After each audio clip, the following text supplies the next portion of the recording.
Hello friends, welcome to Defence Matrix. तो एक news Japan की तरफ से आ रही है जो कि चाइना को बहुत कंसर्न कर रही है और आज के इस वीडियो में हम इसी के बारे में विस्तार से बात करेंगे।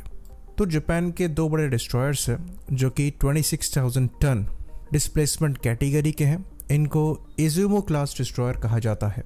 इनमें दो डिस्ट्रॉयर्स हैं, पहला इजुमो, दूसरा कागा। तो देखने में आपको लगेगा कि ये कहीं से भी डिस्ट्रॉयर नहीं लग रहे हैं। अगर आप आर्मामेंट की बात करेंगे तो यहाँ पर खाली सेल्फ डिफेंस के लिए क्लोज इन वेपन सिस्टम ही लगाए गए हैं, जिसके अंतर्गत दो फलांग्स CIWS हैं और दो CRAM CIWS हैं जो कि इनको short range air defence provide कराती हैं। उल्टा यहाँ पर एक डेक दिया गया है जिससे हेलीकॉप्टर्स और even vertical take off landing वाले एयरक्राफ्ट भी ऑपरेट हो सकते हैं। तो करीबन 7 एंटी सबमरीन वॉरफेयर हेलीकॉप्टर्स और 2 सर्च और रेस्क्यू हेलीकॉप्टर्स इसके द्वारा कैरी किए जाते हैं और ऐसा कहा जाता है कि ये एक बार में 12 के अराउंड F-35B एयरक्राफ्ट को भी कैरी करने में सक्षम होगा। तो अब सवाल यहाँ पर ये उठ रहा है कि अगर ये एयरक्राफ्ट को कैरी करेगा तो इसे एयरक्राफ्ट कैरियर क्यों नहीं कहा जा रहा, उल्टा इसे डिस्ट्रॉयर कहा जा रहा है। इसके पीछे एक इंटरेस्टिंग कहानी है।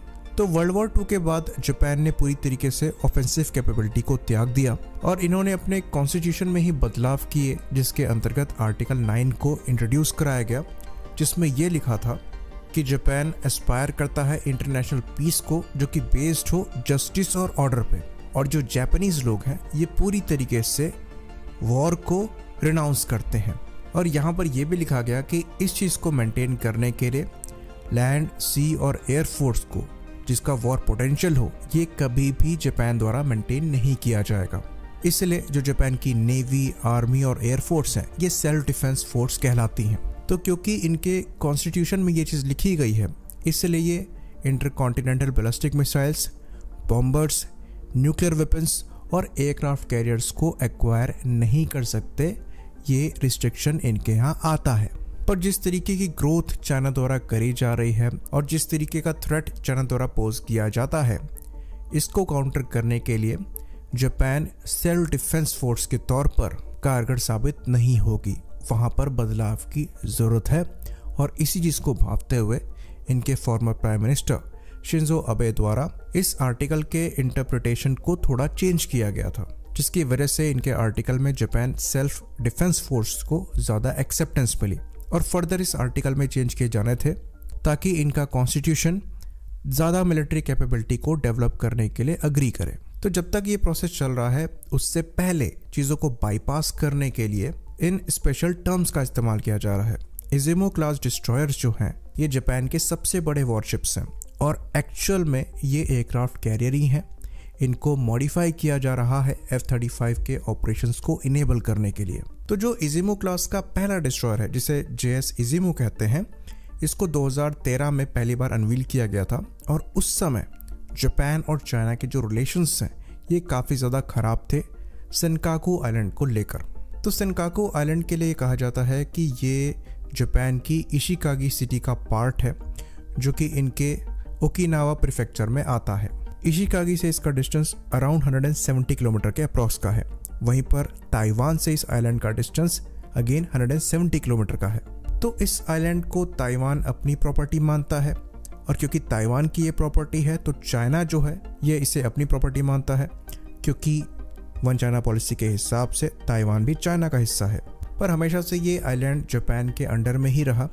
इवन वर्ल्ड वॉर 2 के बाद US का इस पर कब्जा था, लेकिन फिर से बाद में जापान को ही ये आइलैंड सौंप दिया गया। तो जब से ये पता लगा है कि इस आइलैंड के पास कुछ कीमती रिसोर्सेज मिले हैं, तब से इस आइलैंड को लेकर जापान और चाइना के बीच में टेंशन बढ़ गई है और चाइनीज़ एग्रेशन को काउंटर करने के लिए जापान द्वारा अपनी मिलिट्री कैपेबिलिटी को बढ़ाया जा रहा है। और इसी डिस्प्यूट के पीक पर पहला इजुमो क्लास डिस्ट्रॉयर जापान द्वारा अनवील किया गया।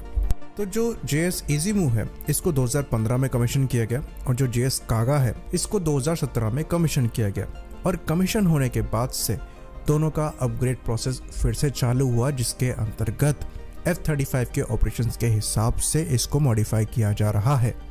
और जो बड़े मॉडिफिकेशंस हैं इसके अंतर्गत जो इनका बो है इसको चेंज किया जा रहा है और जो सरफेस है इसको और भी ज़्यादा स्ट्रॉन्ग बनाया जा रहा है ताकि फाइटर एयरक्राफ्ट यहाँ पर लैंड और टेक ऑफ दोनों कर सके। बाकी इंटरनल मॉडिफिकेशंस भी किए जाएंगे। इनमें लिफ्ट भी दी गई है जिससे कि ये एयरक्राफ्ट इंटरनली भी कैरी कर सकते हैं। तो अब सवाल यहाँ पर ये उठ रहा होगा कि इसमें चाइना का कंसर्न कहाँ से है। तो जो दूसरा इजिमो क्लास का डिस्ट्रॉयर है जिसे जेएस कागा कहा जाता है, इसका मॉडिफिकेशन अभी कंप्लीट हुआ है F-35 के ऑपरेशंस को परफॉर्म करने के लिए।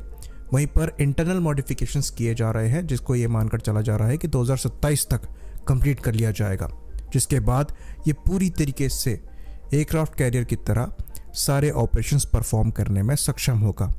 यहाँ तक कि जापान द्वारा करीबन 40 F-35B के ऑर्डर दिए गए हैं, जिनको पहले तो ये कहा जा रहा है कि Japan self defence air force जो है ये ऑपरेट करेगी, और जो इनके ये सो कॉल्ड डिस्ट्रॉयर्स हैं इनसे यूएस मरीन कोर के F-35 ऑपरेट होंगे। पर इन F-35 को प्रिक्योर करके जहां डिप्लॉय किया जा रहा है ये काफ़ी क्लोज आता है इनके नेवल बेस के, जहां पर ये डिस्ट्रॉयर्स रखे जाएंगे। तो अच्छी खासी पॉसिबिलिटी है कि एक एयरक्राफ्ट कैरियर की तरह फ्यूचर में ये जो इनके डिस्ट्रॉयर्स हैं F-35B को कैरी करें, और ये F-35B Japanese self defence forces के ही हों, क्योंकि आर्टिकल 9 में बदलाव करने पर काम किया ही जा रहा है। और आयरनी यहाँ पर यह है कि ये जो दूसरा इनका डिस्ट्रॉयर है जिसे जेएस कागा कहा जाता है, ये एक्चुअली जापान के पुराने एयरक्राफ्ट कैरियर का नाम था जो कि फेमस था पर्ल हार्बर जैसे अटैक के लिए।